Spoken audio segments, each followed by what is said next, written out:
Hello everyone, I'm advocate Franklin Joshua.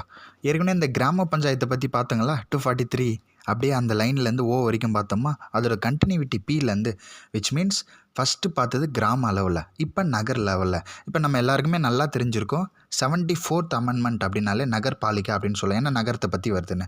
அப்போ சரிங்க, நகராட்சி அப்படின்னு வரும்போது இந்த கான்செப்ட் வந்து நம்ம இந்த மாநகராட்சி, நம்ம இந்தியாவிலே மாநகராட்சி யார்? நம்ம ஸ்டேட்டில் இருக்கிற மெட்ராஸை தாங்க. எப்போது? அப்போவே 1688 வாக்கிலே நமக்கு சொல்லியிருப்பாங்க. அப்போ அதுக்கு அடுத்து தாங்க இந்த கோஸ்டல் ஏரியாலாம் வந்திருப்பாங்கல்ல, அந்த கோஸ்டல் ஏரியான்னு பொறுத்த வரைக்கும் ஃபஸ்ட்டு மெட்ராஸ் ஆகுது, அதுக்கு அடுத்து தான் வந்து இந்த பாம்பே கல்கத்தாவில் அதுக்கு அடுத்து ஆகுது. அப்போ இந்தியாவிலே ஃபஸ்ட்டு மாநகராட்சி அப்படின்னா மெட்ராஸ் தான். நம்ம ஈஸியாக ஞாபகம் வச்சுக்கணும். இப்போ இதுக்கு முன்னாடி ஷார்ட்ஸில் நம்ம பார்த்துருப்போம், பகுதி 9ல் வந்து அது சேர்த்துருக்காங்க அந்த கிராமத்தை பற்றி. அப்போ நகரத்தை பற்றி அதுக்கு அடுத்து 9Aல பார்ட்டில் சேர்த்துருக்காங்க.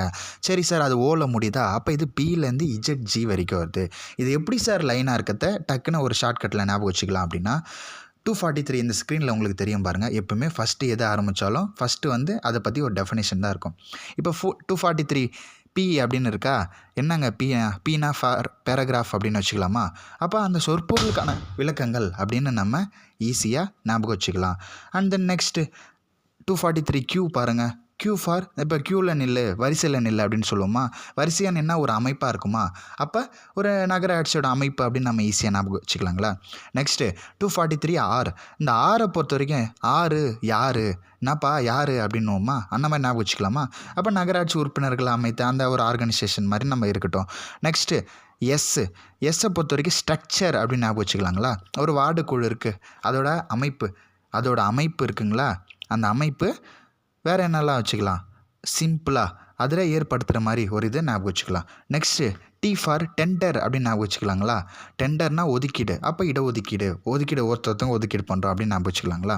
நெக்ஸ்ட்டு யூ ஃபார், இப்போ யூ டர்ன் போடும், ஞாபகம் வச்சுக்கோங்க. திரும்ப யூ டர்ன் போட முடியாதுங்க காலத்தை பொறுத்த வரைக்கும். வாழ்க்கைன்றது ஒரு தடவை போயிடுச்சுன்னா அவ்வளோதான். திரும்ப அந்த படங்கள்லாம் வர மாதிரி மேஜிக் டிக்கெட்லாம் எதுவும் வராதுங்க.